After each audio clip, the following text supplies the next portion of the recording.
Malawi is one of the poorest countries in the world with a population of 14 million people.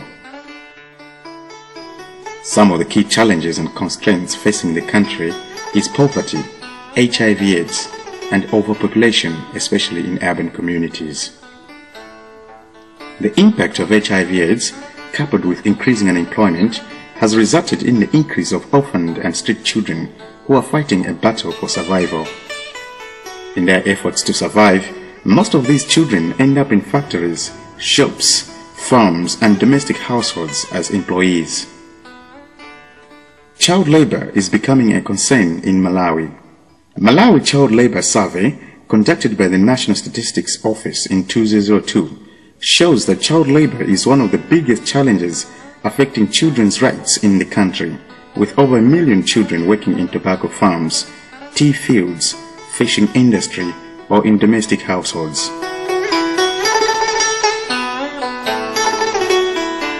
Another research dubbed Hard Work, Long Hours and Little Pay, carried out in 2009 by Plan International Malawi in the districts of Lilongwe and Kasungu in the central region, as well as Mzimba in the north, reveals that child tobacco pickers in Malawi are being regularly exposed to extremely high levels of nicotine poisoning.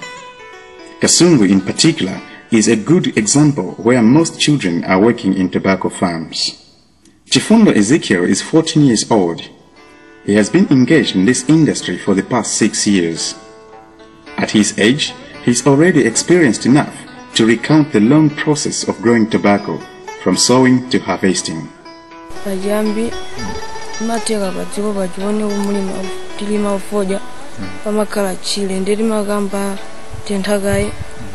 Tarenta ndikugaula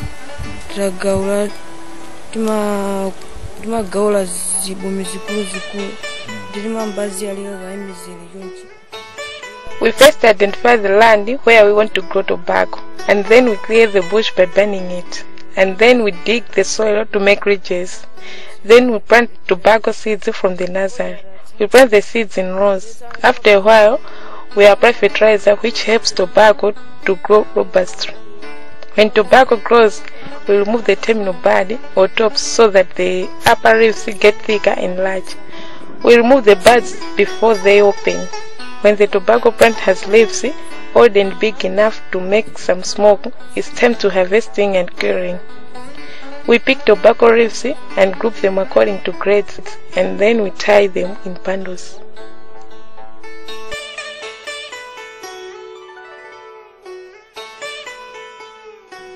Chifundo's sister, Paulina, is only 12 years old. Early before setting off for school and shortly after knocking off from school, she and her brother are forced to join their father in the field.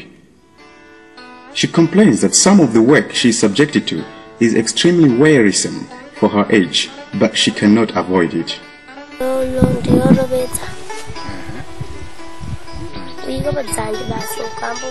Tobacco picking can be so tedious and burdensome for me. I put the leaves on my hands and throw them into the basket while I bend my back for a long time. My back really pains afterwards. It is difficult to complain to my parents because I fear them. I just have to listen when they ask me to help them work in the field.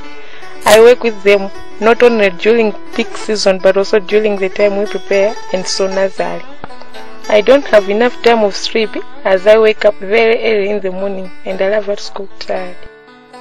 But one of the findings of the Plan Malawi report reveals that many children involved in child labor in tobacco farms in Kasungu suffer from not only physical and sexual abuse from their supervisors, but are also blighted by the physical effects of green tobacco sickness or GTS. GTS occurs when nicotine is absorbed through their skin after contact with tobacco leaves. According to the report, the emotional and physical impact that these conditions have on their well-being is immense. Chikubuso Madi is 11 years old and he is one of the victims of such health hazards.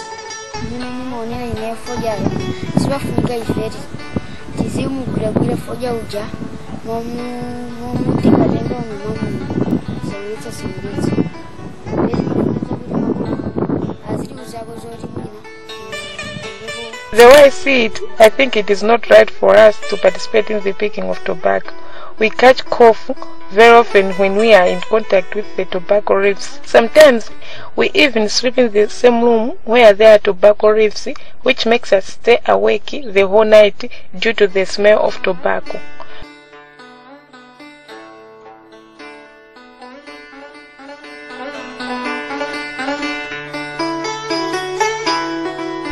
And when we don't have enough sleep, we wake up very weak in the morning.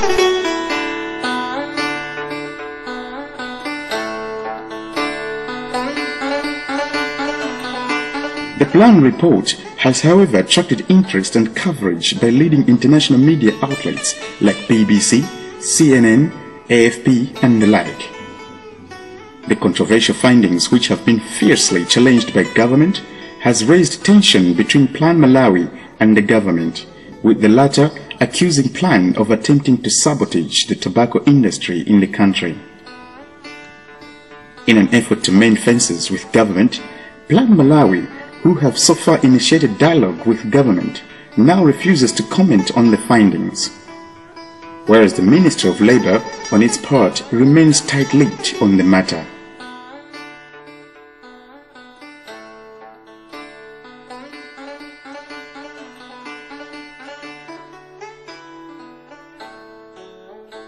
But the Malawi Congress of Trade Union concurs with Plan that child labour exists in tobacco farms and that more needs to be done to address the problem. However, Malawi Congress of Trade Union expresses some reservations on the magnitude of the problem, as highlighted in the report, which puts the number of children working in the tobacco industry at 78,000.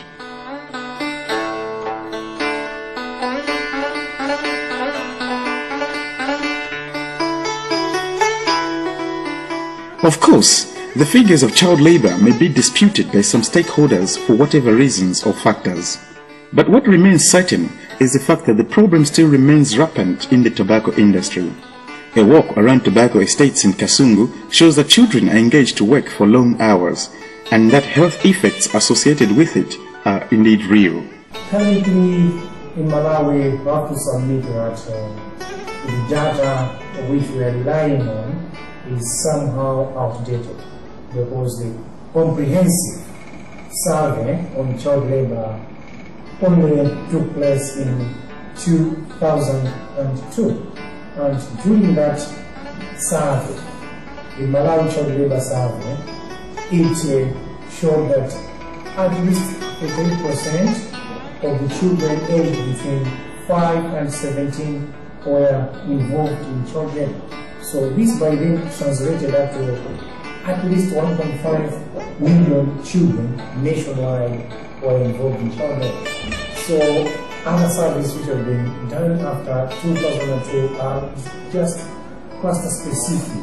So it's a bit difficult to come up with an up-to-date country-wide situation of child labor. Of course, we are making good progress towards the elimination of child labor in the country, and again we have to appreciate the support we are getting from our cooperating partners in implementing these projects. However, there are some issues that derail our operations. It is difficult sometimes to determine that this one is really a challenge.